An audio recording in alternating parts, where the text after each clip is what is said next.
Acabar esta clase. Buenas tardes a todos de nuevo. Hoy siendo miércoles 19 de agosto vamos a dar comienzo a nuestra clase de pruebas civiles. Vamos a hablar aquí un poco acerca de algunos temas que se debieron haber visto en teoría general de la prueba y que es necesario que usted tenga súper bien, que lo maneje muy bien para que nos evitemos problemas en el transcurso de la materia. El primero de esos temas que quiero que quede súper claro es lo que se refiere a los requisitos probatorios. ¿Ya? ¿Qué son los requisitos probatorios? Los requisitos probatorios son lo que se necesita para que una prueba pueda ser aportada al proceso válidamente y que dentro de este proceso la prueba sea revisada y sea utilizada dentro del proceso. Con uno solo de ellos que no se cumpla, con uno solo de estos requisitos que no se cumpla, la prueba no puede ser admitida dentro del proceso. ¿Listo? Entonces la clave de los requisitos probatorios es que se cumplan todos.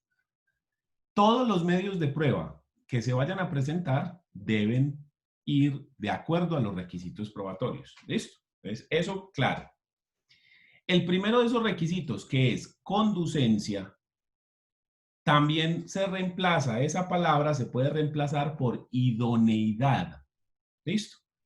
Entonces, usted puede hablar de pruebas conducentes o idóneas y estaríamos hablando de lo mismo, pruebas conducentes o idóneas. ¿Listo? ¿A qué se refiere este principio, este requisito de la conducencia? Se refiere a que la prueba sea idónea. ¿Cómo así? Que usted sí pueda demostrar con una prueba un hecho. Dentro de las demandas, usted no pone pruebas como rellenando un pavo, sin que mientras más relleno le meta, más sabroso queda. No. Las pruebas se ponen por una finalidad. ¿Qué es lo que buscan las pruebas? ¿Cuál es la finalidad de una prueba dentro de una demanda? La demostración de un hecho. O sea que yo pongo pruebas para demostrar hechos, no para meterle relleno a eso, sino para demostrar hechos. ¿Y cómo para qué demuestro yo hechos? Porque los hechos son el fundamento de las pretensiones. ¿Cómo así? Yo llego y le digo, señor juez, yo necesito que Andrés Hincapié me dé a mí 1.000 millones de pesos por indemnización de perjuicios. Entonces el juez diría algo como, usted quiere que Andrés le pague 1.000 millones. ¿Y como por qué razón? ¿Cómo por qué Andrés le tiene que pagar a usted, don Daniel, 1.000 millones? Vea, porque es que ocurrieron estas cosas. Y entonces yo le narro los hechos. Hecho primero, hecho segundo, hecho tercero, hecho cuarto, hecho quinto. Ahí le estoy diciendo las razones por las cuales yo le estoy pidiendo los 1.000 millones, ¿sí o no? Y para demostrar que eso es cierto, entonces yo meto pruebas, las pruebas para demostrar que esto sí pasó. Si esto pasó, entonces me tienen que pagar la plata. Si yo no logro demostrar los hechos, no me pagan nada. Esa es la clave del asunto. Entonces, cuando yo digo que algo es conducente, me refiero a que usted con esa prueba sí puede demostrar válidamente ese hecho. El problema es que en Colombia existen dos tipos de pruebas. Las pruebas sustanciales y las pruebas procesales. ¿A qué me estoy refiriendo con eso? Las pruebas sustanciales son aquellas que la ley de manera específica regula y dice que para demostrar una determinada cosa se necesita una prueba específica. Entonces la ley sustancial nos dice, para demostrar el estado civil de las personas es necesario el registro civil. Registro civil de nacimiento, registro civil de defunción, registro civil de matrimonio. ¿Sí? Si yo voy a demostrar la identificación de una persona, entonces lo hago con la cédula, con el NUIP, con el pasaporte si es extranjero, con la cédula de extranjería. Si yo voy a demostrar la propiedad de un bien inmueble, lo hago con el certificado de tradición y libertad, que demuestra que Pedro es el dueño de la finca. Si voy a demostrar la existencia de un contrato de compraventa sobre bien inmueble, debe hacerse mediante la escritura pública que lo contiene. Entonces, para algunas circunstancias, la ley sustancial regula de manera específica cuál es la prueba. Por ejemplo, la ley 979 del 2005 nos dice que la prueba de la unión marital de hecho son 3 documentos: una escritura pública de constitución, un acta de conciliación o una sentencia de declaración de unión marital de hecho. Quiere decir que si vamos a hacer, por ejemplo, una sucesión y usted va a representar a la compañera permanente sobreviviente, para que ella se pueda presentar válidamente al juzgado, tenemos que presentar un acta de conciliación o una escritura pública o una sentencia donde se diga que María es compañera permanente de Pedro. Si yo no tengo esa prueba, no puedo demostrar esa circunstancia. Muy bien. Pero también ocurre que en algunas circunstancias, en algunos hechos, la ley no dice cómo se prueban. Ejemplo, un accidente de tránsito. En ninguna parte usted va a encontrar cómo se prueba un accidente de tránsito. En ninguna parte. Entonces, ¿qué hacemos ahí? Profe, no se puede con el croquis que hacen los del tránsito después del accidente. Puede ser eso. Yo saqué Puede un ser con un en donde testimonio. muestra dónde fue el choque y Profe, fotos y videos, que por lo general uno se choca y Fotos y toma fotos y videos. videos. Sí. Podría ser con un peritaje. Entonces, cuando la ley sustancial no me regula de manera específica cómo se demuestra algo, yo puedo acudir a cualquiera de los medios probatorios que me permite la ley. ¿Cuáles son los medios probatorios que se me permiten en civil? Estos. Estos son todos los medios de prueba o lo que llamamos pruebas procesales. Quiere decir que para yo demostrar la ocurrencia de algo, si la ley no dice de manera específica cómo se prueba, puedo utilizar cualquiera de estos medios. Incluso puedo utilizar varios para demostrar eso.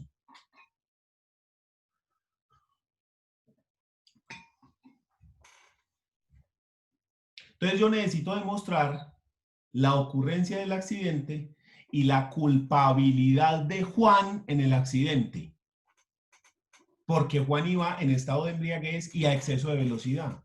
Entonces, ¿qué puedo utilizar? Hombre, yo podría utilizar unos documentos, como por ejemplo unos videos, unas fotos, el croquis. Podría utilizar unos testimonios. De pronto un dictamen pericial, ¿sí?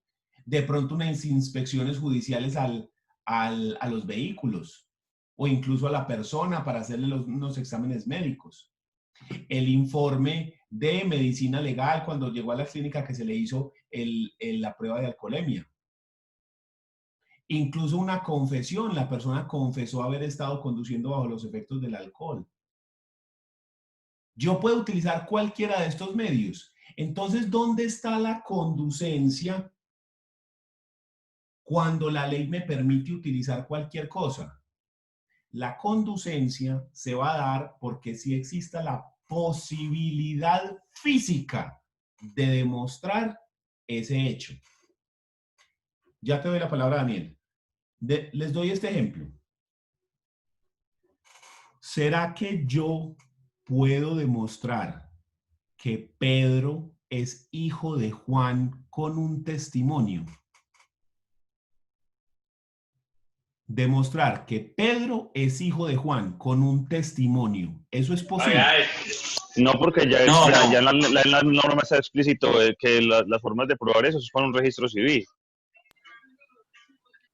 Profe, Pero es que no dentro sería del muy proceso Posible de sí, consistente. pero sucesión, conducente no. Yo estoy en el proceso de filiación, es decir, estoy en el proceso para demostrar la paternidad. Dentro de ese proceso yo podría aportar como prueba un testimonio. Sí. No, no es idóneo. No, no es idóneo, no es Sí. idóneo para demostrar que Pedro es hijo de Juan. A ver, los Debería, que dicen que sí, ¿por qué dicen que sí? Yo diría que sí, porque si, por ejemplo, la mamá dice que es que yo tuve relaciones con él en esta época y para la tal época nació el niño y fue con el único que tuve relaciones, creo que es un testimonio válido para poder demostrarla, pues para poder indicar que es el padre del hijo. Pero la Bien, prueba se nota idónea que no usted no ha sería visto la de telenovelas él. mexicanas, lo felicito por eso, Profe, porque eso pasa cada rato, ¿sí? Que le meten chucha por liebre. sí, ¿Qué es lo que pasa? Ni aún el testimonio de la mujer puede sí, dar fe a ciencia cierta de que esa persona fue concebido con este otro sujeto, ¿sí? ¿Por qué razón? Porque el testigo lo único que puede narrar es, hombre, estas personas tenían una relación o tuvieron relaciones sexuales, no más. Pero no se puede comprobar efectivamente que haya sido Pedro el papá de Juan, ¿sí? Entonces, ¿ahí qué? La prueba de ADN. Entonces uno dice, la prueba de ADN compara el material genético de las dos personas y comprobando el material genético se puede entonces demostrar si una persona es descendiente de otro en un grado de probabilidad del 99.9999% de probabilidades. Entonces, listo, ok. O sea que eso es una prueba pericial.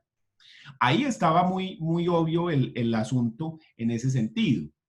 El problema es con situaciones que no parecen así, que uno diría como, miren esta situación. Yo como demuestro en un divorcio que hay relaciones sexuales extramatrimoniales. O fotos. ¿Foto de qué?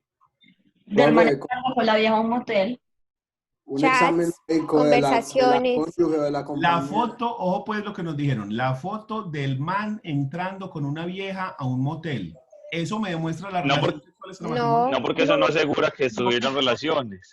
Puede que hayan reunido a conversar, a tomar tinto, No, no sé. güey, Ojo al una dato, pues. citología. Ojo al dato. Profe, Ojo al dato. citología. Resulta que yo pensaba que usted no podía ir a un motel a otra cosa que no fuera a lo que ya sabemos. Hasta que alguien una vez me dijo, profe, A celebrar un cumpleaños. no, profe, imagínese que usted y yo vamos a hacer un negocio de una finca que vale 1.000 millones de pesos y yo la voy a pagar en efectivo, porque no me interesa que haya como rastro en el sistema financiero de esa plata. ¿Sí? ¿Dónde vamos a pagar esa plata? ¿Dónde nos encontramos usted y yo? Usted me va a recibir los 1.000 millones de pesos. ¿Dónde se sentiría usted seguro? en un En su motel. casa, pero yo no voy a ir a su casa porque yo no me sentiría seguro en su casa. ¿Sí?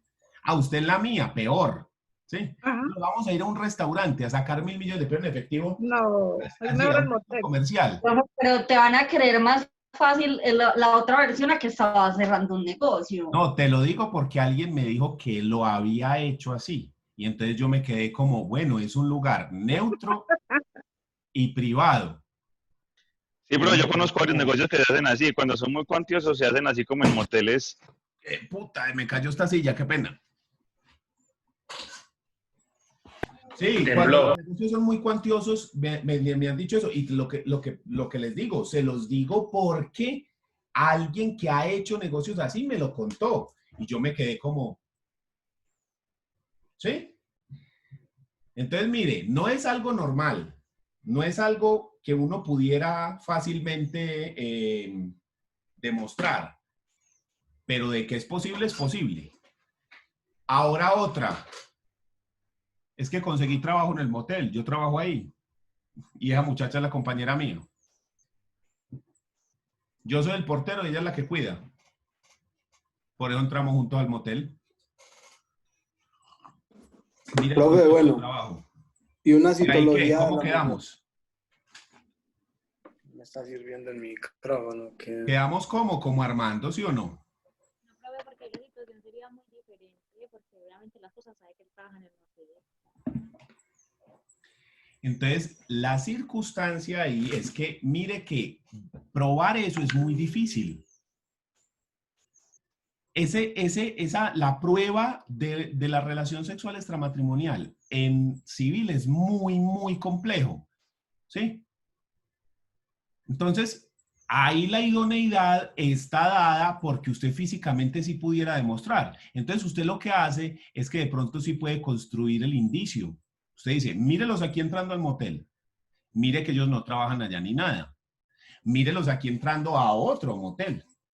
Mire los estados de WhatsApp como pone él, muy enamorado, muy no sé qué. Mire estas fotos que él publicó en Facebook en su perfil público.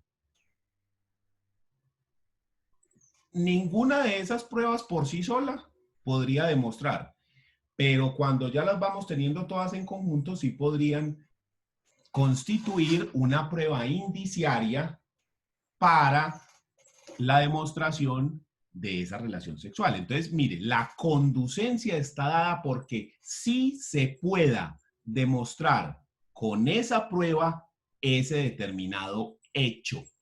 Entonces, yo tengo que pensar, sí se puede, porque la ley me lo permite primero. O sea, la ley sí me deja probar eso así. Segundo, la ley sí lo permite porque en ninguna parte dice que no, y lo que no está expresamente prohibido está permitido. ¿Listo?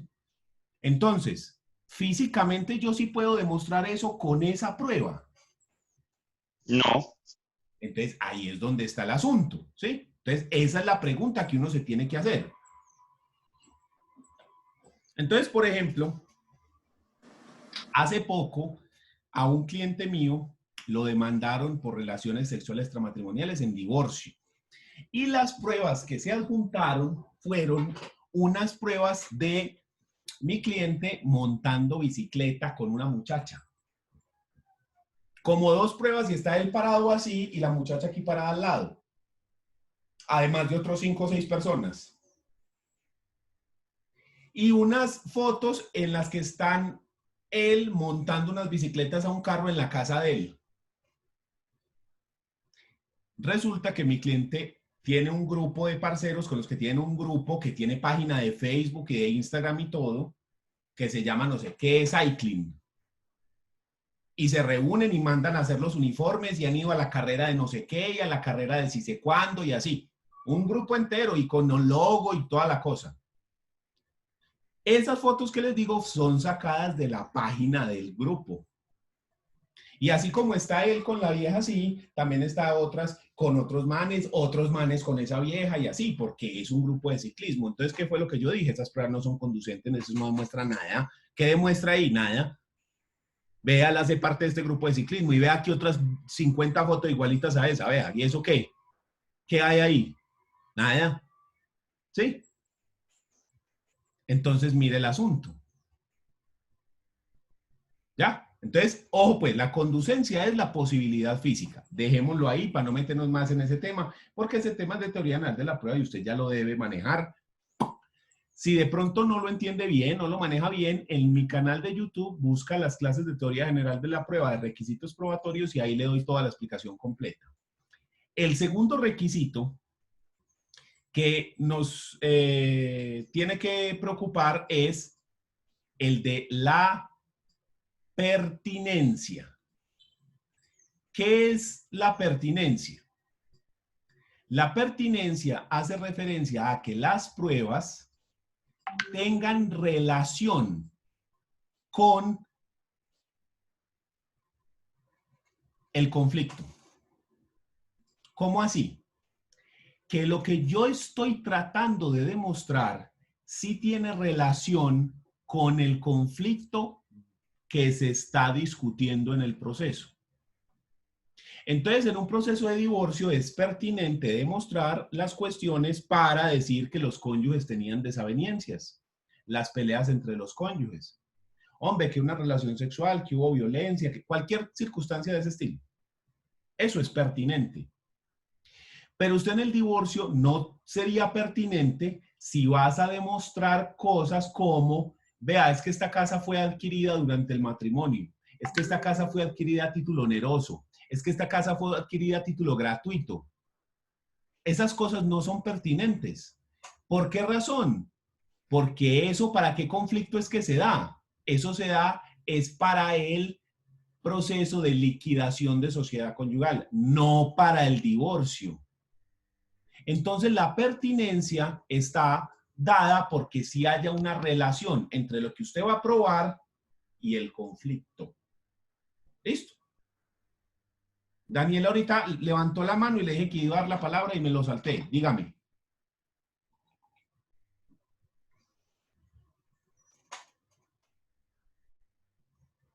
Daniel Pérez.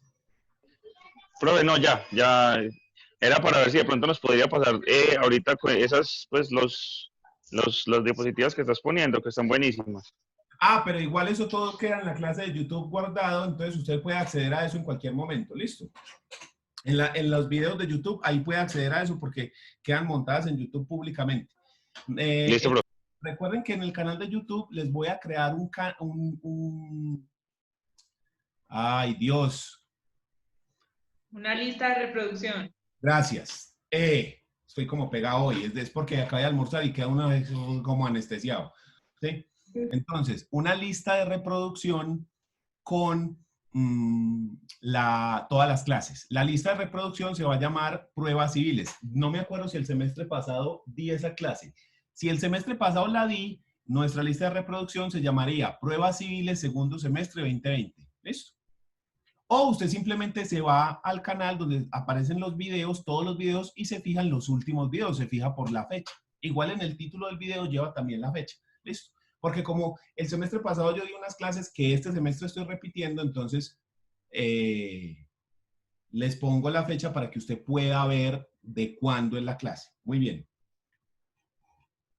Entonces, eso es la pertinencia, que haya relación de el hecho que se pretende demostrar con el conflicto que origina la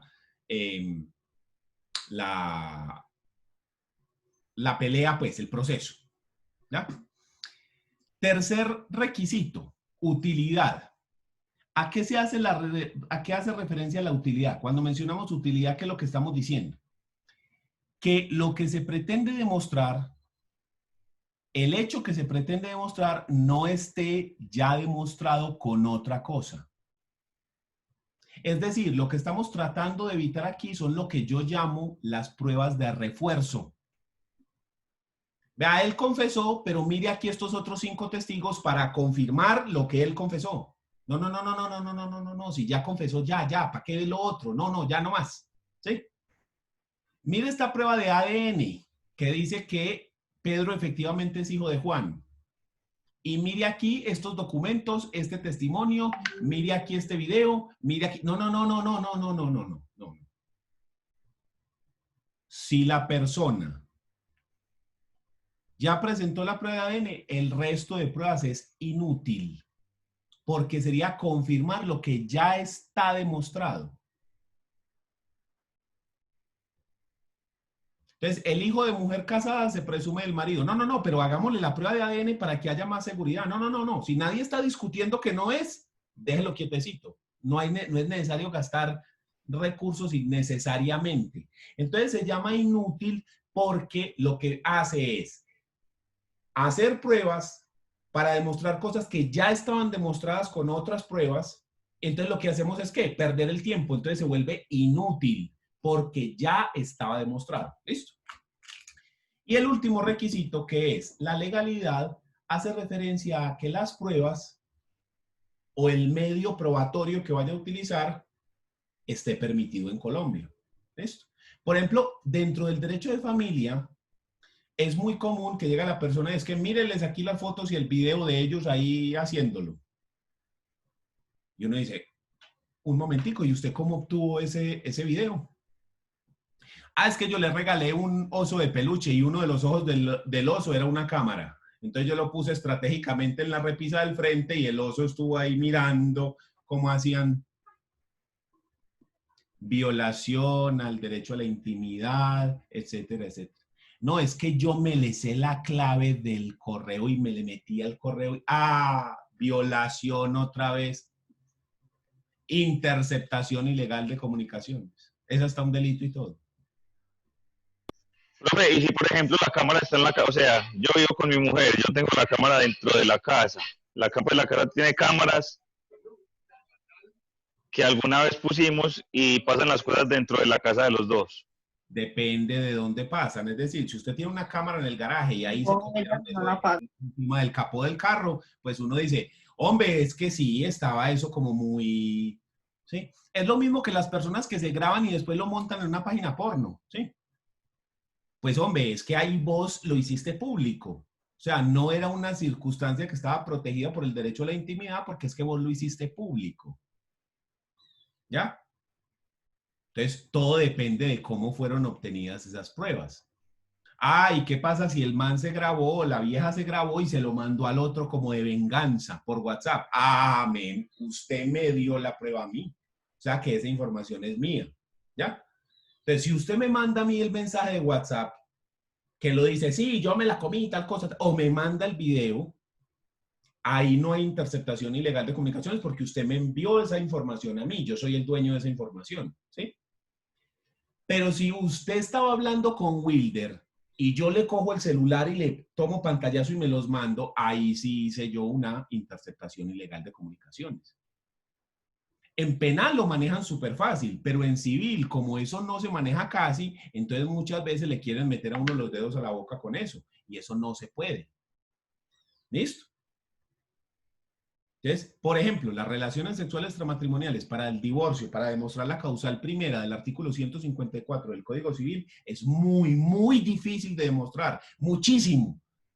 Yo diría que es la más difícil de todas las causales de demostrar, porque la violencia es más fácil, violencia psíquica o psicológica, ¿sí? Si es la física, entonces con los dictámenes de medicina legal. Si es la psicológica, pues entonces con el dictamen de un psicólogo o de un psiquiatra que dice, sí, esta persona está sufriendo de un síndrome de ¿sí?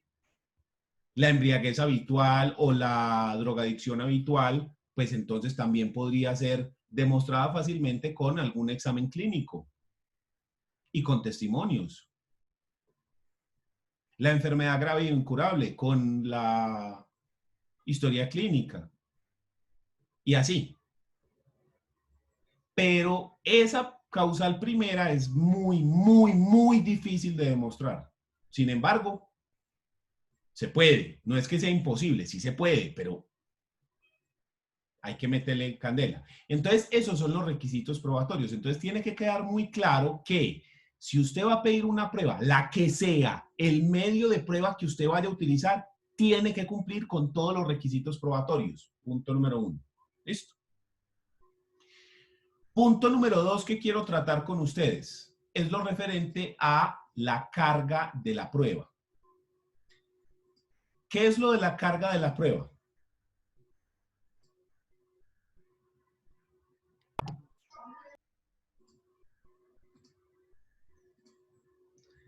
Cada quien tiene la carga de probar los supuestos de hecho de las normas jurídicas cuya consecuencia persigue.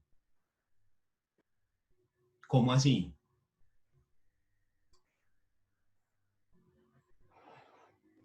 Cada hecho que quiera demostrar, pruébelo. Ah, usted quiere demostrar, resulta que hay una norma en el Código Sustantivo del Trabajo que dice que si usted es despedido sin justa causa, lo pueden indemnizar. Y entonces usted dice, a mí me despidieron sin justa causa, solicito que me indemnicen. ¿Sí? Pruébelo. Ah, lo que pasa es que hay una norma... Otra vez, por favor. ¿Cómo, perdón? Muestra la diapositiva otra vez, por favor, un momentico. Sí. Resulta que hay una norma que dice, el hijo de mujer casada se presume del marido. Entonces, la señora, ¿qué es lo que tiene que demostrar? Que está casada. Una vez que demuestra que está casada, el hijo es del marido.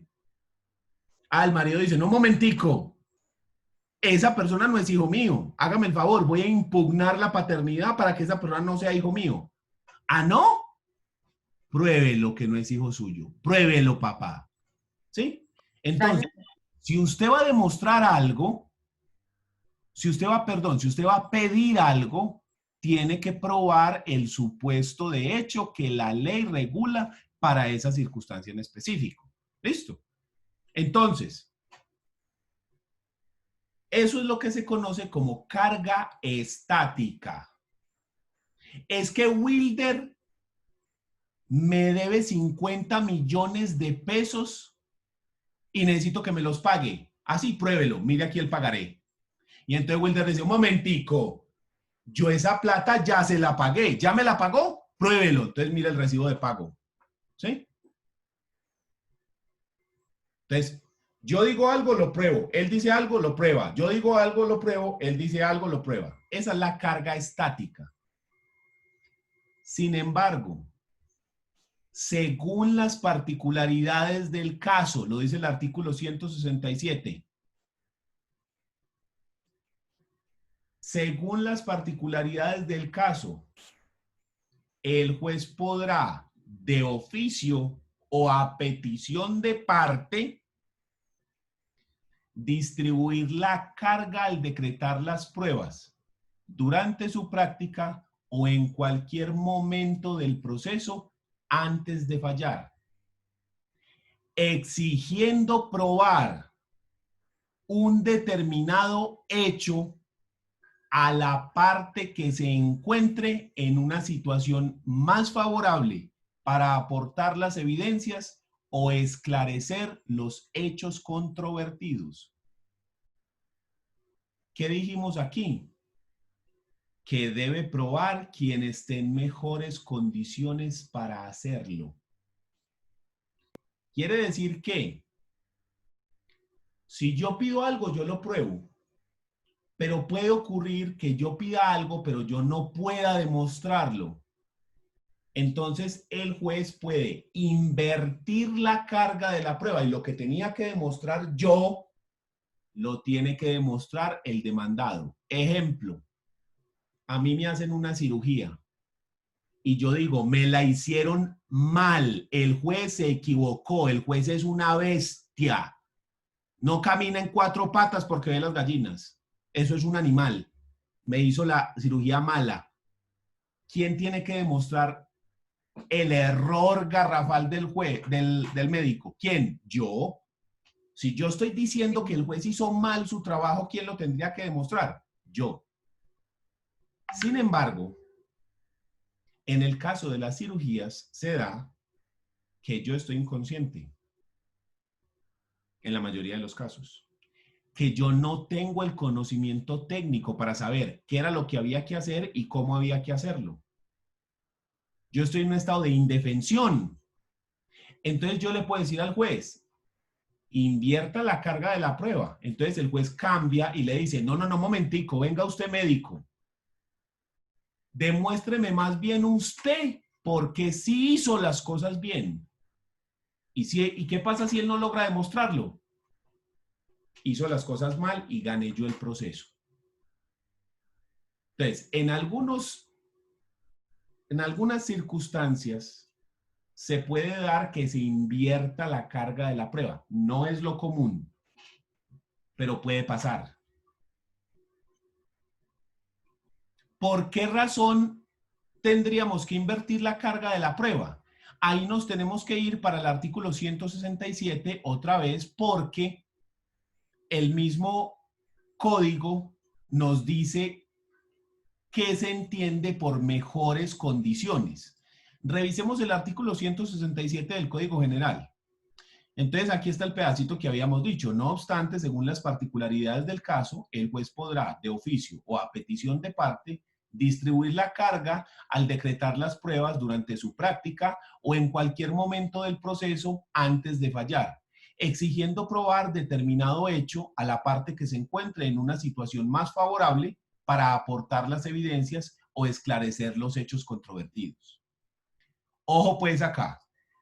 La parte se considerará en mejor posición para probar en virtud de su cercanía con el material probatorio, por tener en su poder el objeto de prueba, por circunstancias técnicas especiales, por haber intervenido directamente en los hechos que dieron lugar al litigio, o por estado de indefensión o de incapacidad en la que se encuentre la contraparte entre otras circunstancias similares. Aquí me dice cuándo alguien se encuentra en mejores condiciones para la demostración de un determinado hecho. Entonces, si yo voy a demostrar algo, debo entonces decir quién está en mejores condiciones. Si yo lo que quiero es que el juez invierta la carga de la prueba para que yo pueda demostrar ese hecho, debo decirle, señor juez, necesito que le invierta la carga porque Pedro o Juan o el que sea está en mejores condiciones por alguna de las cosas que dice acá. El juez incluso puede hacer eso de oficio, sin decirle, sin petición de las partes. Lo puede hacer de oficio. La regla general va a ser la carga estática. Si usted quiere algo, pruébelo. La excepción va a ser la inversión de la carga de la prueba o carga dinámica. ¿Por qué se llama dinámica? Porque yo digo algo, yo tengo la prueba. Usted dice algo, usted presenta la prueba. ¿Sí? Entonces, siempre va a ser estática y va para lado a lado. Pero de pronto en una circunstancia puede cambiar y lo que yo tenía que demostrar lo demuestra usted si se invierte la carga. Entonces se llama dinámica porque la carga de la prueba puede estar cambiando de parse, de lugar, dependiendo de las condiciones particulares de ese hecho. ¿Listo? Entonces ese era el segundo tema que quería que quedara supremamente claro. Profe. A eso. Dígame. Con respecto a eso, si el juez, o sea, si de pronto la prueba que pide el juez que es que se invierta la carga de la prueba, yo voy a probar con eso algo que me desfavorece a mí, yo estoy en la obligación de probarlo. Sí. Lo que pasa es que no es que usted lo desfavorezca, porque es que yo no le pido al médico que demuestre que él se equivocó. Yo lo que le pido es que demuestre que no se equivocó. ¿Sí? Entonces yo no le pido a usted que se clave el puñal, sino antes le pido es, demuéstreme esto, porque si no, se clava el puñal. O sea, si usted no demuestra cuando se invierte la carga de la prueba, usted es el que sale perjudicado. Yo le podría decir, una circunstancia más o menos similar sería, yo digo, yo le pagué. Él es el que tiene los recibos allá. Entonces, él es el que tiene que aportar el recibo, porque yo le pagué. Si la persona no aporta el recibo, ¿qué pasa? El que lleva los libros contables. Ah, pues entonces la plata está mal manejada. Eso sabe cuándo. Una presunción, ¿no? Sí, con las sociedades. Cualquiera de los socios puede decir, hey, venga, voy a pedir una rendición provocada de cuentas porque a mí me parece que Ana María se está malgastando la plata de la sociedad, que la plata está perdiendo. Yo no tengo cómo probar eso porque ella es la que maneja los libros contables. Que ella demuestre entonces que la plata sí está gastando bien. Entonces, ¿qué le toca hacer a Ana María? Coger los libros contables y presentarlos y demostrar que no se ha perdido ni un peso. ¿Qué pasa si no lo demuestra? Manejó mal la plata. ¿Y qué le toca hacer entonces? Reponer. ¿Sí? Entonces, esa es la circunstancia de la carga dinámica, que no es que te hace demostrar en contra tuya, sino que si vos no demostrás, ahí es donde te jodiste. Jairo, mi abuela Entiendo, tiene profe. en la sala un cuadro exactamente igualito al suyo. Lo veo y me parece increíble. Este cuadro que está viendo aquí. Yo también lo tengo. Usted también, además, o sea, que es cuadro de abuelita, ¿sí ven? Muy bien, felicitaciones. Sagrado, cuadro sagrado. Muy bien. Entonces, esos tenía que quedar, pero supremamente claro de los temas de teoría general de la prueba. Lo que le digo, si quiere un poquito más de explicación al respecto, le recomiendo ya en YouTube, pero no en mi canal, le recomiendo que ponga carga dinámica de la prueba en YouTube, que es una conferencia de Jairo Parra Quijano, que él explica muy bien qué es la carga estática y qué es la carga dinámica. Usted simplemente escribe en YouTube, carga dinámica de la prueba, y le va a salir este video con este señor, ¿ya? Él es Jairo Parra Quijano, que tiene el libro de Manual de Derecho Probatorio. El video dura como 1 hora y 14, pero el tipo empieza ya a hablar como acá, como en el minuto 25, algo así. Presencia, la evacuación de las pruebas, etcétera. Ahí este señor explica muy bien qué es la carga estática y qué es la carga dinámica. Entonces, si usted quiere una explicación más en profundidad, más calidosa, le recomiendo que vea este video, ¿sí? Es larguito, pero es muy entretenido y es una conferencia que él dio muy bacano en la Universidad Cooperativa de Colombia en Cali. ¿Listo? Ya hace unos años, esto fue en el 2017, véalo acá. Pero es muy interesante, yo lo utilizo mucho en las clases de teoría general de la prueba. Si usted vio esa materia conmigo, usted ha visto ese video. ¿Listo? Entonces le recomiendo que busquen ese si quiere saber más de la carga de la prueba. Y sobre los requisitos probatorios, ahí sí puede buscar en mi canal lo que le digo de teoría general de la prueba para ampliar esa información. Muy bien. Ahora sí metámonos con pruebas civiles. Lo primero que vamos a hablar en pruebas civiles es la definición de los medios probatorios. Los medios probatorios, como les mostré ahora en la diapositiva, son, denme un segundo, yo la busco acá otra vez, estos. Estos son los medios de prueba que nos trae el Código General del Proceso. Todos estos. Todos estos son los medios de prueba que nos trae el Código General del Proceso. Esos medios de prueba están regulados específicamente, si nos vamos al Código General, a partir del artículo 164 y siguientes. Acá está la lista con los artículos para que por favor la copien o le tomen un pantallazo a este pedazo, ¿ya? Donde tenemos la declaración de parte en el artículo 198 y siguientes, la confesión en el artículo 191 y siguientes, el juramento en el artículo 206 y siguientes, la declaración de terceros o testimonios de terceros, artículo 208, la prueba pericial en el 226, la inspección judicial en el artículo 236, la prueba indiciaria en el artículo 240, los documentos en el artículo 243 y la prueba por informes en el artículo 275 del Código General del Proceso. Estos son los medios de prueba que están regulados dentro del Código General del Proceso. Y son los medios de prueba sobre los cuales vamos nosotros a estudiar esta materia. ¿Listo? Entonces, esos son los medios de prueba. Los medios de prueba, por eso utilicé yo esta diapositiva, son un abanico de posibilidades.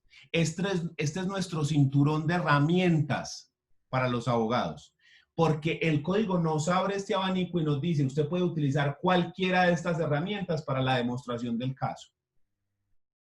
Entonces usted, como abogado, a usted le compete hacer la demostración de los hechos con cualquiera de los medios que usted considere que cumple con los requisitos probatorios y que mejor va a servir para convencer al juez de que los hechos de la demanda son ciertos o los hechos que con los que usted está fundamentando las excepciones son ciertos para el caso de la contestación de la demanda.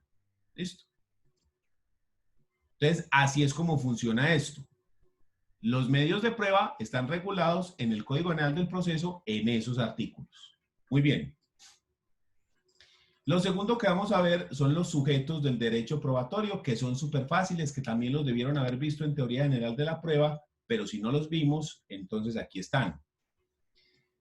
Los sujetos del derecho probatorio son 3: el proponente, el contradictor y el destinatario. El proponente es la persona que pide la prueba. ¿En dónde se proponen las pruebas? ¿En dónde se piden las pruebas? En la demanda y en la contestación. Quiere decir que tanto demandante como demandado pueden ser proponentes.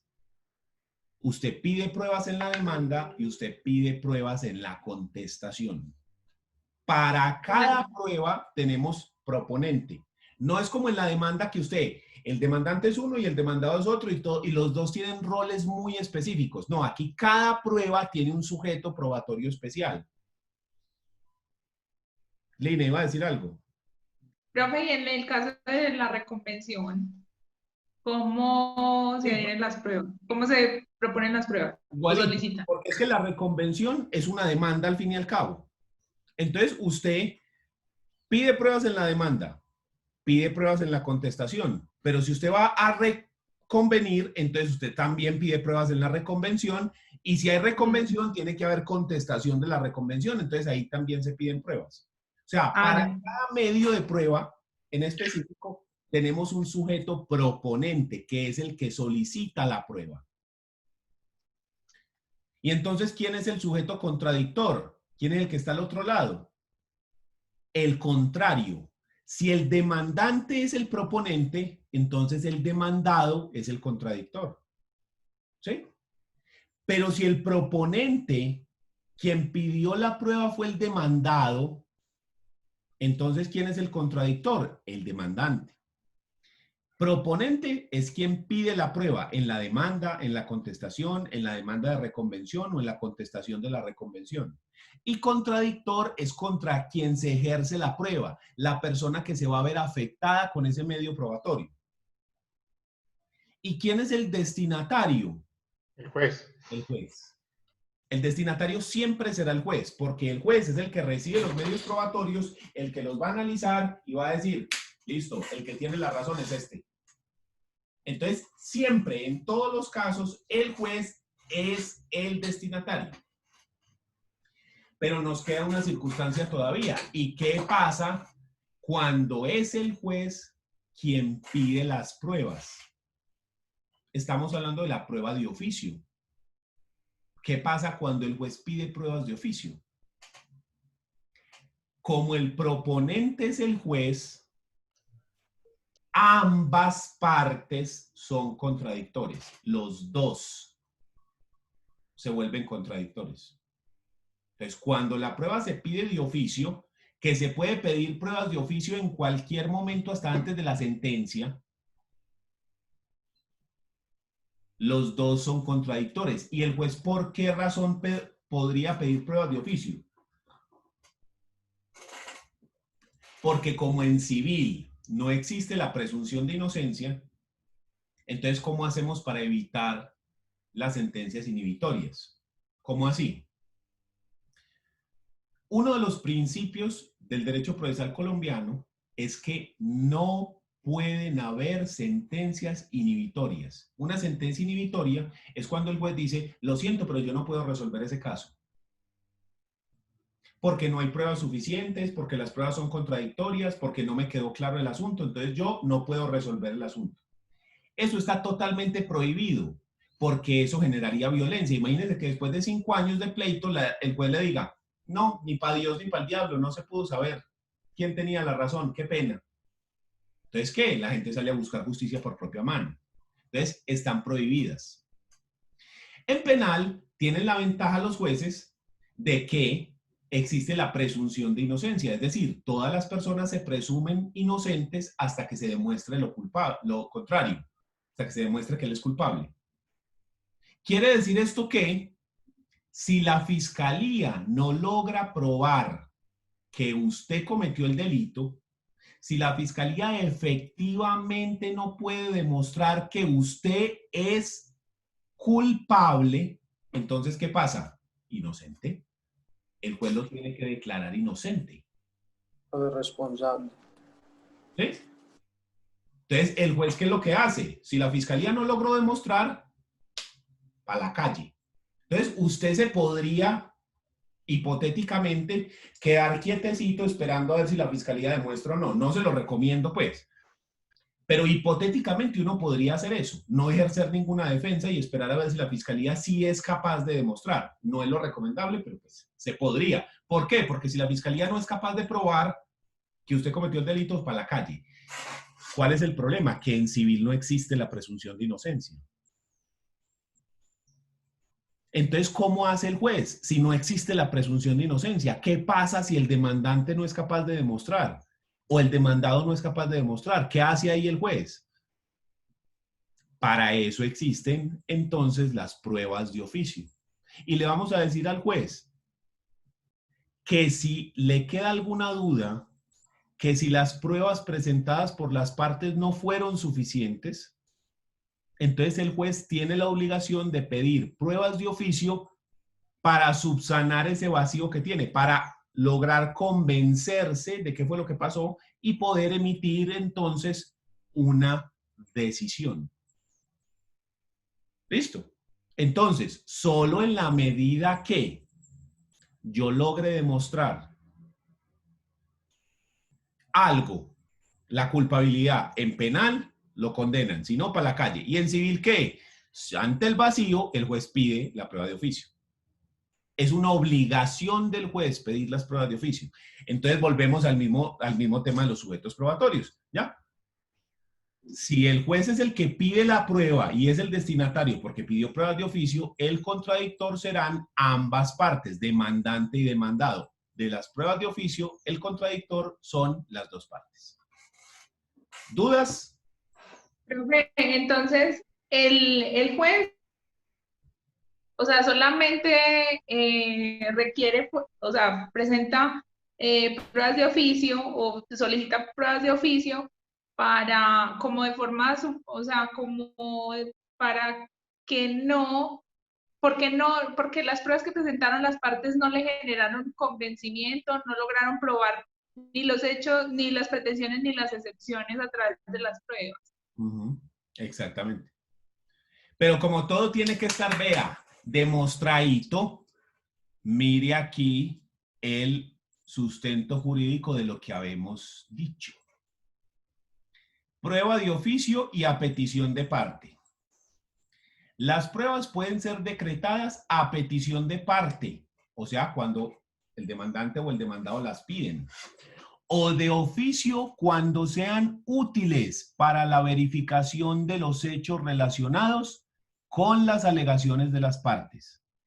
Sin embargo, para decretar prueba de oficio, la declaración de testigos, será necesario que estos aparezcan mencionados en otras pruebas o en cualquier acto procesal de las partes. Y acá nos dice cómo se decretan las pruebas de oficio y dice, el juez deberá decretar pruebas de oficio en las oportunidades probatorias del proceso y en los incidentes y antes de fallar, cuando sean necesarias para esclarecer los hechos objeto de la controversia. Cuando sean necesarias. Es decir, que no le satisfizo las pruebas que presentaron las dos partes dentro del proceso. Entonces, como el juez quedó con la duda, necesita esclarecer mejor los hechos, entonces las puede decretar en las oportunidades probatorias del proceso o de los incidentes y antes de fallar. ¿Listo? Entonces, he ahí el sustento jurídico de las pruebas de oficio. En penal no están permitidas. ¿Por qué? Porque opera la presunción de inocencia. ¿Listo? ¿Es común que ocurra pruebas de oficio? No es tan común, pero sí pasa, digamos, con regular frecuencia. Pero no es que en todos los procesos hay pruebas de oficio. No, no necesariamente. Pero sí ocurre de manera más o menos frecuente en algunos casos. Por ejemplo, en la liquidación de sociedades conyugales muchas veces se da esto cuando las partes no se ponen de acuerdo en el avalúo de los bienes. Que el apartamento vale 100. No, ¿cómo va a valer 100? Vale 200. Entonces uno dice que vale 100, el otro dice que vale 200. ¿Qué le toca hacer al juez? Poner un perito, un tercer perito para que diga a ver cuánto es lo que vale, pues. Si vale 100 o vale 200 o vale otro precio diferente. Porque a uno le interesa que esté bajito y al otro le interesa que esté muy alto. Entonces el juez puede pedir ese tercer avalúo. Listo. Ese es un ejemplo de uno que se da más o menos frecuente.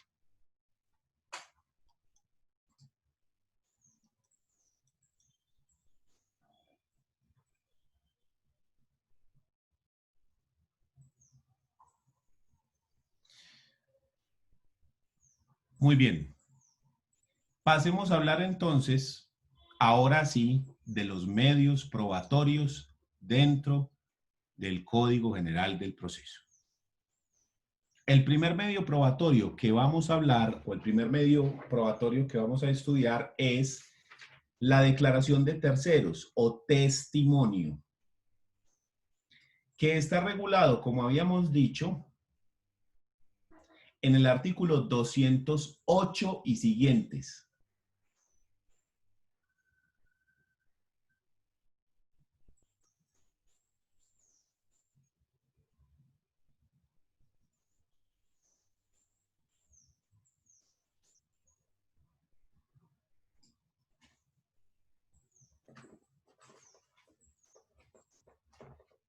...208 y siguientes. Entonces, se denomina testimonio a la declaración que hace una persona natural, ajena al proceso, o sea, no una de las partes, sino un tercero que nada tiene que ver con el proceso, ¿sí? Entonces se denomina a esa declaración que hace testimonio.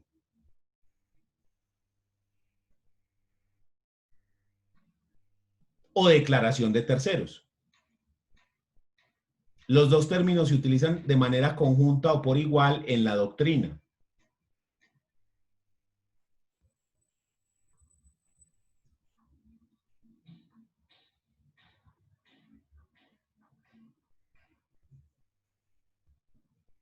Y tiene como características las siguientes.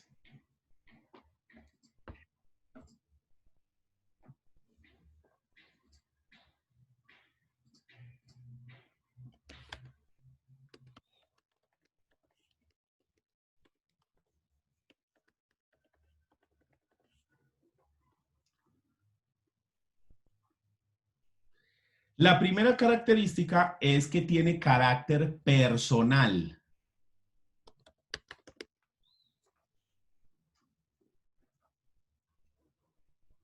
Porque la información le va a llegar al juez por medio de una persona que narra esa circunstancia, que narra esos hechos.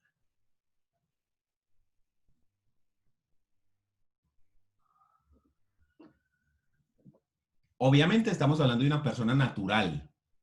¿Listo?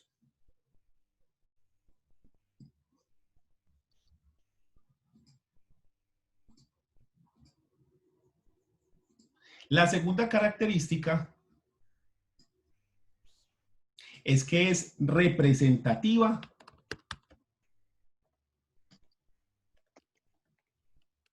o histórica.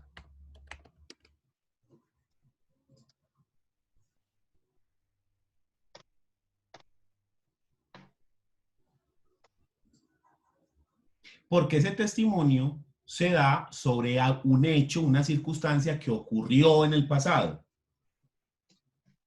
Si fuera una circunstancia del futuro, entonces no sería un testigo, sino un brujo. Walter Mercado. Sí, ya murió, ¿sí o no? Y le sacaron documental en Netflix y todo. Hasta allá no fui.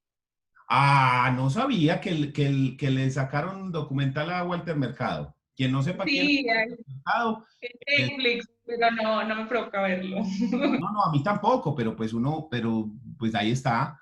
Él era un adivino, brujo, pues no sé cómo lo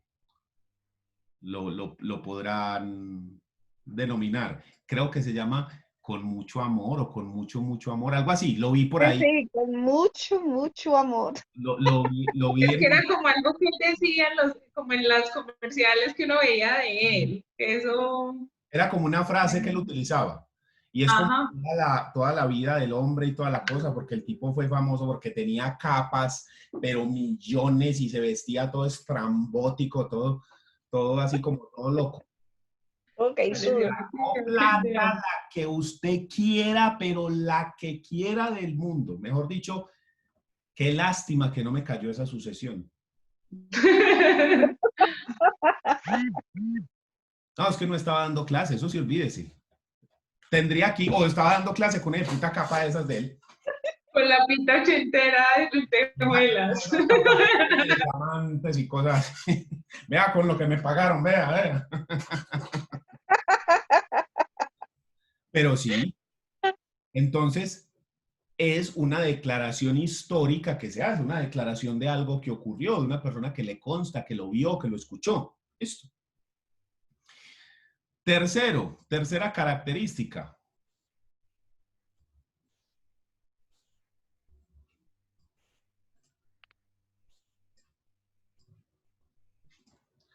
Es oral.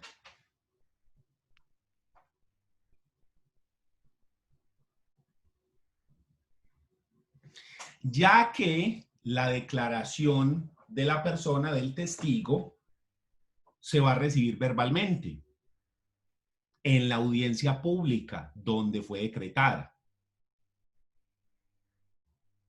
Se pueden formular preguntas por escrito e incluso el testigo puede presentar documentos en esa declaración.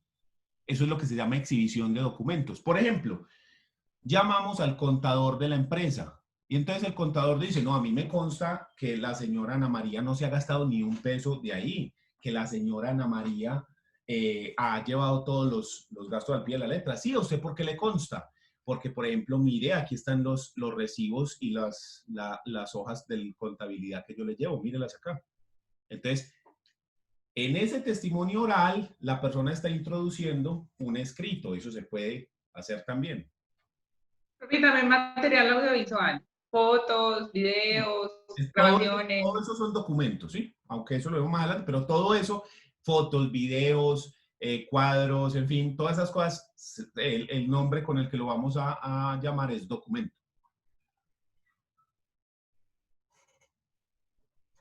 Entonces, lo ideal es que el testimonio se haga en la audiencia oral. En el Código de Procedimiento Civil ocurría que el testimonio se daba prácticamente por escrito. Entonces citaban a los testigos y entonces decían, a ver, Yesid, ¿qué estaba haciendo usted el día del 3 de octubre del 2018? Y entonces empezaba a decir, resulta que yo estaba en la empresa, no, espere, con calma que lo tengo que ir copiando. Resulta que yo estaba en la empresa, sí, y lo iban copiando. Porque el testimonio quedaba escrito y no lo hacía ni siquiera el juez, lo hacía un secretario o, en fin, cualquier otro funcionario del juzgado. Y entonces en el proceso se iban poniendo todos los testimonios por escrito, ¿sí? Todo lo que iba respondiendo las personas. Se le hacía la pregunta, se copiaba la pregunta y se copiaba la respuesta. Se copiaba la pregunta y se copiaba la respuesta. ¿Ya? Eso cambió. Y ya hoy en día la recepción del testimonio la debe hacer el juez mirando ahí, estando en audiencia pública, estando en presencia, porque no es solamente importante la información que va a dar la persona de manera oral, sino que también es importante mirar cómo da esa información, ese lenguaje no verbal que se utiliza, ¿sí? La persona que empieza a gaguear y ahí a mirar para todos los lados, a sudar petróleo y empieza sí, no, espérese, ¿cómo fue que me dijo el abogado anoche? Ah, ya vea, ¿sí?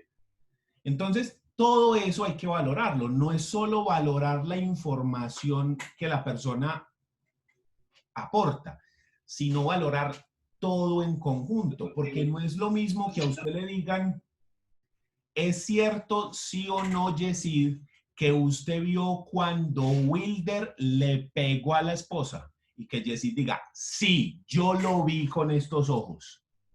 Así mirando a Wilder a la cara, yo lo vi. A que diga, pues así como verlo, a ver, pues, o sea, sí, o sea, más o menos sí, lo vi, sí, pues sí, no es lo mismo, ¿sí? Porque entonces ahí la pregunta siguiente sería, ¿usted por qué titubea? Ah, es que yo estaba parado y entonces ahí contra la ventana, entonces vi el reflejo cuando entonces yo me... no, entonces espérese un momentico porque es que usted entonces no lo vio directamente, ¿ya? Entonces eso hace parte de testimonio. Profe, y lo mismo pasa con las confesiones, porque muchas veces la confesión se puede hacer borracho y uno decir cosas que ni siquiera fueron verdad o cualquier cosa. Sí, también. Daniel. Sí, era yo, profe. Ya voy a bajar la mano. Es que Profe. no vi quién estaba hablando, entonces vi la manito así, dígame. Profe, ¿y uno se puede hacer una declaración anónima? Pues como por ejemplo que yo deje mi declaración escrita y ya no quiera ser parte del proceso. Como soy hincha de Atlético Nacional a morir, amén. Y ya, y que no diga el nombre de quién, no se puede hacer porque el valor del testigo está en que hay una persona de carne y hueso que está diciendo, yo, Daniel Lopera, estaba presente cuando ocurrió tal cosa. Entonces, ¿qué es lo que nos hace creer que eso es cierto? Que hay alguien que está diciendo, es que yo soy testigo de eso. ¿Sí? Es mi palabra la que está diciendo. Profe. En el caso del penal, que habían las declaraciones así, las denuncias anónimas, pero es que eso es otra vuelta diferente, eso es una circunstancia diferente, ¿sí? En civil funciona el asunto de manera distinta, o sea, lo que da la credibilidad es que la persona diga, sí, yo lo vi, y da más credibilidad aún, por ejemplo, que el testigo no sea amigo ni familiar de ninguna de las dos personas, porque si hay amistad o familiaridad, pues entonces usted puede decir, no, esta persona está declarando a favor de, pero si es un tercero, entre comillas, un extraño que dice, hombre, sí, yo vi cuando pasó esto, pues tiene más credibilidad, como lo que ocurre con los testigos de los accidentes de tránsito, ¿cierto? ¿Quién me hablaba? Profe, profe, le hago una pregunta. En civil, me imagino que también procede la prueba anticipada, cuando por uno u otro motivo, por ejemplo, Andrés Hincapié tiene cáncer y se dice que para la época del juicio no va a estar, ¿cierto? Sí, entonces se recibe anticipadamente. Entonces la prueba se recibe anticipadamente, pero resulta que Andrés no murió en ese transcurso que se creía que iba a morir, y para la fecha del juicio él está vivito y coleando, se alivió, gracias a Dios. Se puede incorporar como testigo, entonces como testigo en el juicio. Listo. Bueno, profe. Y que confirme lo que dice, porque si usted llega y empieza a hablarme de otra cosa, ahí mismo lo primero que yo le diría, momentico, venga a ver, usted me dijo cuando estaba muriendo esto, y ahora que ya no está muriendo me cambió la versión. Esa morfina estaba muy brava entonces, ¿o qué fue lo que pasó? Sí. ¿Sí? Sí, profe. Porque lo que yo quiero es, como no ocurrió la desgracia que iba a ocurrir por la cual nos tocó anticipar la prueba, lo que yo necesito es lo mismo, que usted vaya a la audiencia para que confirme. Por lo que le digo, porque no es solamente importante la información que se aporta, sino cómo se aporta. Lo que le digo, lo que dicen las personas. Claro que hay que tener en cuenta que las personas se estresan mucho y se ponen muy nerviosas cuando van a un juzgado, aunque es una pendejada. Pero la gente cuando tiene que ir a dar un testimonio, la gente piensa que va a salir presa, que va a salir de ahí para Bellavista. ¿Sí? Todo el mundo, y empieza ya así, y algunos que les da ataques y se ponen a llorar y no pueden hablar y se les va la voz y examen oral. ¿Sí? Con algunos de estos profesores que son así bien jodidos, haga de cuenta. ¿Sí? La gente se pone pálida y se le olvidan las cosas y empiezan así a temblar. Eso pasa así, entonces uno tiene que entender que es decir, que esa circunstancia es una circunstancia estresante, que para quien no ha vivido ese testimonio, eso es estresante. Por ejemplo, uno como abogado lo llaman a testimoniar algo y uno va desde paseo, hermano, a que lo inviten en empanada y que lo lleven y que lo traigan y venga, yo digo lo que sé y sale, ¿sí o no? Pero quien no está acostumbrado a eso, va con nervios. Entonces usted no puede juzgar como inseguridad ciertas actuaciones del testigo, entonces eso hay que tenerlo claro, ¿sí? O sea, siempre hay que tener claro que las personas tienen ese estrés, ¿listo? Pero sí es muy importante mirar el lenguaje no verbal, ¿sí? Todos hemos visto series y películas, por ejemplo, que dicen, no, que si mira para arriba, que si mira para abajo, que no sé qué. No, eso no es tan técnico así. pero sí la forma en la que se dicen las cosas, la forma como se relatan, los detalles que la persona da, porque cuando alguien es muy vago, cuando no da detalles, eso nos hace presuponer, por ejemplo, que la persona está mintiendo. Entonces, profe, desaparecería el lenguaje no verbal en las audiencias del 806, del decreto, o sea, ahí no se podrían tener muy en cuenta el lenguaje no verbal porque estamos mediados por esta tecnología. Entonces, es que está sudando, es que se puso nervioso. Bueno, ¿usted cómo va a detectar que se puso nervioso, que está sudando por medios virtuales? O sea, ahí ya no se... Críticas más bravas de eso. ¿Y quién quita que haya alguien por detrás con un papel así, vea, mostrándole la respuesta? Con el teleprompter a los santos, que era, buenas noches colombianos, buenas noches colombianos. Yo, su presidente, sí, yo, su presidente, ¿qué es lo que les iba a decir? ¿Qué era? ¿Qué? Sí, lo que les iba a decir era, sí, uno casi que lo veía leyendo el teleprompter. ¿Quién quita de que eso pase? Peor aún, llega y dice el decreto, no me acuerdo en qué artículo, que si hay problemas para la comunicación así, que se haga por teléfono. ¿Cómo constato yo que el que me está hablando sí es el testigo? ¿Usted, Daniel, opera? Sí, claro, toda la vida, uf. Sin ni que lo puedo ver, porque ¿cómo se hacen en las audiencias? Incluso se piden, no tengo por acá la billetera. Vamos a identificarnos todos. Por favor, acerque su identificación a la cámara. Y entonces le toca a usted identificar aquí la cédula, y llega y la pone así, tan. Y toda la cosa. Pero si eso es por teléfono, dígame pues. Entonces esa es una de las críticas más bravas. Fuera de eso, mire la parte que usted está viendo aquí mía. O sea, a duras penas usted me ve los brazos porque yo los levanto y trato de gesticular. Pero si no, usted solamente me ve aquí los hombros y la cabeza. Y eso pues que nada, porque hay muchas personas que llegan y se pegan así, nada más le ve usted la cabeza. Y por ejemplo, el lenguaje que usted hace con las manos, las expresiones con el cuerpo, la postura, no es lo mismo quien está parado así de forma recta, quien está parado así, ¿sí? Quien está así súper tensionado, que no... Todas esas cosas hacen parte del convencimiento del juez. Entonces, esa es una crítica muy fuerte que tiene ese decreto 806. Pero yo creo que estamos en una situación en la cual, o sea, o nos mamamos el varillazo de que la gente haga trampa, entre comillas, así, o paramos la justicia 2 años. ¿Sí? Porque es que, ¿por qué se hizo el decreto 806? ¿De qué estamos hablando para que quien no sepa de qué estamos hablando, yo lo sitúo? Con la pandemia, como no pueden haber concentraciones de personas en sitios públicos, una de las cosas que más sufrió fue la justicia. Porque la gente no puede ir a las audiencias, no puede ir a los juzgados. Entonces, ¿qué pasa? Se sacó el decreto para hacer la justicia de manera virtual, para volverla virtual. Y que se utilicen estos medios para hacer las audiencias. ¿Ya?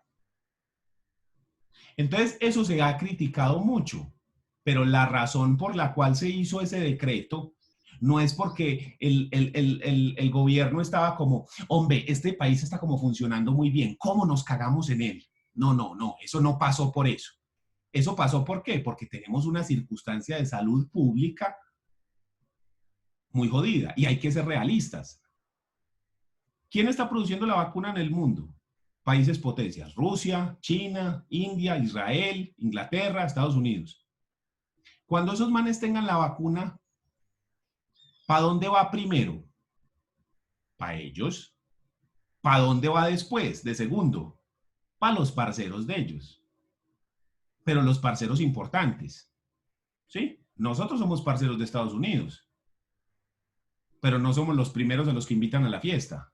Sí nos invitan, pero nos invitan despuesito, ¿cierto? Entonces uno tiene que ser realista que en Colombia eso se va a demorar un rato. Vamos a decir que la vacuna sale en octubre, siendo muy bien, o sea, muy positivistas.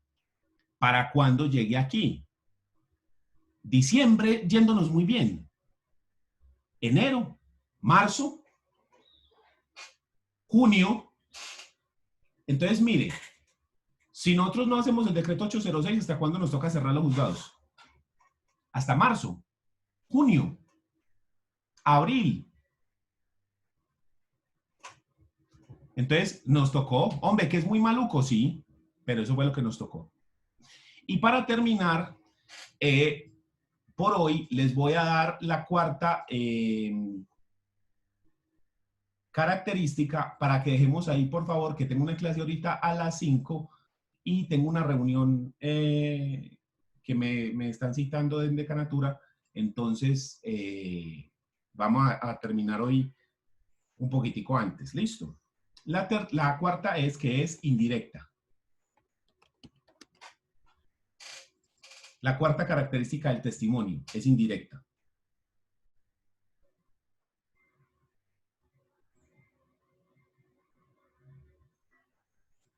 ¿Por qué es indirecta? Porque el conocimiento de los hechos lo recibe el juez por intermedio del relato que hace una persona.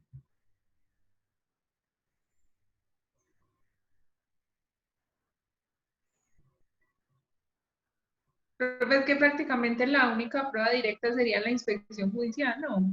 Estamos de acuerdo, es prácticamente la única. No, la confesión también, porque la confesión si la parte directamente, quien hizo las cosas dice, sí, yo lo hice. Pues ahí eso es una prueba directa. ¿Ya? Pero sí, prácticamente la única, porque uno también podría decir, no, pero es que él está confesando, ¿sí? Sería la inspección judicial. Y eso de que es una prueba indirecta, uno siempre lo tiene que tener en cuenta y siempre tiene que tener eso en la cabeza. ¿A qué me estoy refiriendo? Que la persona quien está narrando los hechos los ha interpretado, tiene un punto de vista y un criterio, ¿sí? Entonces, el ejemplo que siempre ponen es un anciano. ¿Qué es un anciano? ¿Sí? Tenemos que mirar quién es el que está dando el testimonio. ¿Qué pasa si una persona de 60 años dice que era un anciano? Es una persona de 80 años, 90 años. Pero ¿qué pasa si una persona de 30 años dice que es un anciano? De pronto una de 60 podría ser. O de 50. ¿Y qué pasa si es un niño el que dice que fue un anciano? Podría ser la persona de 40. ¿Sí? Entonces lo que me refiero es que hay... puede variar la forma como se interpreta la información dependiendo del interlocutor. El testigo entonces nos puede hacer variar la información, suponiendo que nos está diciendo la verdad, o sea, que él no la está cambiando. Pero lo que sí tenemos que tener en cuenta es que nosotros estamos recibiendo una teoría de lo que ocurrió a través de lo que esa persona interpretó o de lo que esa persona considera que pasó. ¿Sí? Todos hemos escuchado cuando hay un accidente de tránsito que quien va sufriendo el accidente ve las cosas como en cámara lenta. ¿Sí? Yo me he chocado una vez así fuerte y eso es cierto. Uno ve todo despacio como... ¿Sí? En realidad eso pasó así. Entonces, a eso es a lo que yo me estoy refiriendo, que usted como juez y como parte tiene que tener en cuenta que hay ligeras distorsiones frente a lo que cuentan las personas, porque ellos lo ven de una manera, desde un punto de vista específico, interpretan la información de una forma y la están contando como lo vieron y como ellos lo sintieron. Entonces, usted nunca puede dejar de lado la subjetividad que el testigo ingresa al proceso. Cuando el testigo dice, es que pasó esto. A todos nos ha pasado que dicen, no, pero es que fue muy grosero. Y alguien dice, no, a mí no me pareció grosero. ¿Por qué? Porque es cómo se interpreta la información. Entonces eso siempre uno lo tiene que tener en cuenta, que el testigo siempre va a distorsionar un poco la información. No es una distorsión consciente, no me refiero a que la persona está tratando de esconder algo, no, sino que la sola interpretación por haberlo visto otra persona genera distorsión de la información y eso hay que tenerlo en cuenta. O sea que Yo por eso siempre digo, en teoría general de la prueba, que una cosa es la verdad material y otra cosa es la verdad procesal. La verdad material es lo que pasó, lo que realmente ocurrió, y la verdad procesal es lo que se logra demostrar. La idea es que las dos cosas sean iguales, que vayan de la mano. Algunas veces ocurre que se separan, ¿ya? Por ejemplo, en el caso Colmenares, ¿qué fue lo que pasó? Todavía no podemos saber. De lo del juicio no se supo. ¿Quién mató al muchacho? No sabemos. Unas pruebas dicen que las muchachas esas, otras dicen que los escoltas, otras dicen que no, que fue que el man se cayó al caño ese y se ahogó. No sabemos. O sea, la verdad procesal no logró establecerse qué fue lo que realmente ocurrió. Ana María. Profe, de pronto cuando una persona está en el lugar de los hechos y esa persona es nerviosa o tiene algún problema y se inventa más de lo que vio, o sea, empieza a decir otra cosa que no existió. Entonces, pero en la mente de él está eso. Toca estar pilas, porque es que usted tiene que estar pilas y detectar esas cosas. Por ejemplo, que la persona tenga un problema de visión. Y entonces, sí, entonces iban y entonces el carro y entonces y se lo pasó en rojo y usted, venga, un momentico. ¿Qué visión tiene usted? Incluso uno podría pedir una inspección judicial ahí para que se le diga, venga, usted sí alcanza a ver a esa distancia, usted dónde era que estaba parado, entonces usted por qué está diciendo que se pasó el semáforo en rojo si usted desde ahí ni que alcanza a ver el semáforo. No, una persona con una enfermedad mental que sufre un delirio de persecución. Sí, me venía atacando, pero ¿cuál atacando está pasando por ahí? ¿Sí? Profe, pero a eso iba a hacer yo referencia ahorita. Cuando una persona es antes de la 1996, que fue la que ya dice que no hay interdictos, que no hay este criterio de interdicción. Pero ahí, he citado como testigo ese testimonio de esta persona es considerado como un testimonio fidedigno para un proceso, sabiendo que ya no hay ese tipo de condición de interdicción. O sea, es que ahí que te puedo decir, depende. Depende de lo que el man esté declarando y de la discapacidad mental que tenga. Porque es que hay discapacidades mentales de discapacidades mentales. ¿Sí? Por ejemplo, pero a la luz de la 1996 ya todos somos capaces. No, sí, por eso. Pero lo que me refiero es que hay discapacidades mentales muy fuertes que imposibilitarían que la persona, por ejemplo, pudiera declarar. Dígame un autismo bien fuerte que la persona ni siquiera habla. Pues hay que, jodidos. No, profe, pero sí. Un síndrome de Down leve. ¿La persona Sí, podría señor. declarar? Claro que sí. Claro, sí, señor. Profe, pero si la persona ya ha tenido el antecedente de la discapacidad mental o incapacidad mental y a partir de la norma que regula esto, que todos somos capaces ahora, entonces esta gente ¿en qué momento queda? Entonces, o sea, ¿en qué momento no? ¿Cómo queda una persona que ya ha tenido el diagnóstico y de pronto un día cualquiera le da por inventarse un chisme y se va por allá y lo citan? Y Sí, entonces, ¿qué pasa? Ahí el problema es identificar, porque ahí estamos hablando de la validez del testimonio. Es decir, si la información que pueda aportar la persona, sí la podemos considerar como cierta y fidedigna o no. ¿Sí? Entonces, ahí, ¿qué es lo que uno como parte, como contradictor, le toca estar pilas? Mirar qué tipo de discapacidad mental tiene. ¿Ya?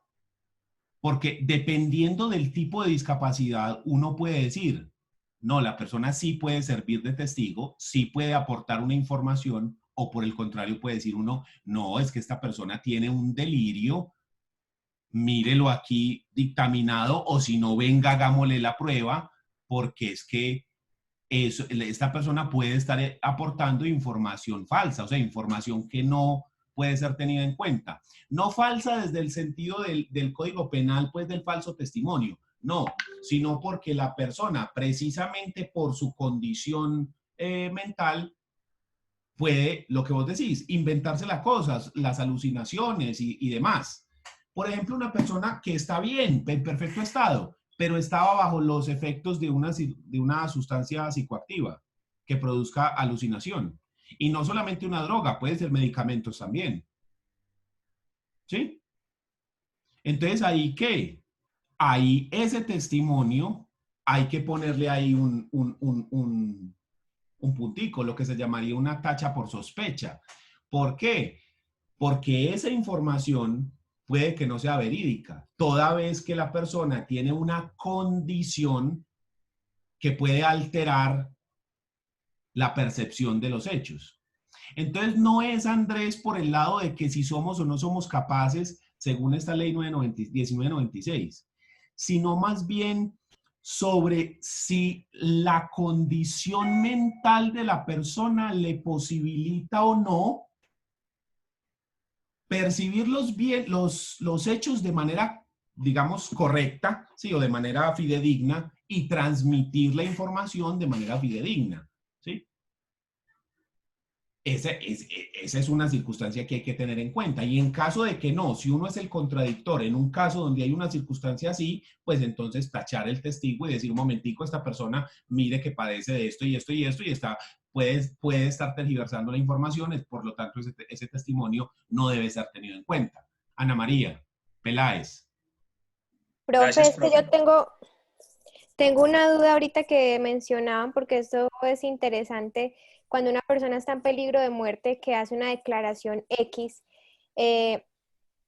¿se puede o no? Porque yo sé que en penal no se puede, o sea, si la persona no se muere, esa prueba anticipada ya no funciona, tiene que hacer una nueva declaración. No tiene valor. En civil, si a mí esa prueba, por ejemplo, me sirve para mostrar que la parte misma se está contradiciendo o mostrar algo así, ¿se puede traer al proceso o no? En civil sí, porque es que ¿cuál es el problema del civil? Que nosotros no tenemos tan regulado las pruebas anticipadas como en el penal. Entonces, en civil sí podría usted utilizarlo, ¿ya? Es decir, el testimonio por escrito que dio la persona o que se recibió antes, porque no necesariamente tiene que ser por escrito, el testimonio que se recibió antes del proceso no va a tener ningún valor. No se va a utilizar ese testimonio. Porque la persona tiene que volver en audiencia y confirmar lo que dijo. Pero yo sí puedo utilizar lo que la persona dijo anteriormente para decir, un momentico, usted antes dijo esto y ahora dice esto. Señor juez, mire la disparidad de testimonios que hay. Entonces, ese testimonio no puede ser tenido en cuenta porque mire que se están cambiando las circunstancias y es el mismo sujeto, ¿sí? Entonces, si bien esa información no va a ser tenida en cuenta dentro del proceso, yo sí puedo utilizar ese testimonio anticipado para desvirtuar el testimonio nuevo. Profe, entonces también con ese testimonio anticipado, discúlpame, también, compañera, también se puede refrescar memoria en lo que uno hace, lo que se puede hacer dentro del proceso.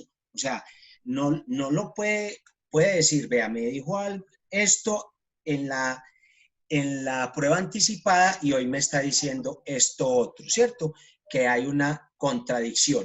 Pero también dentro de ese proceso le puedo decir, le voy a refrescar memoria en civil con lo que usted me dijo hace 6 meses cuando me dio esta prueba anticipada. También se puede utilizar. Ahí estás influyendo al testigo, entonces ahí no. Ok, profe. Ahí no, ahí esa sí no te la permitiría a nadie porque vos estás casi que dándole la respuesta.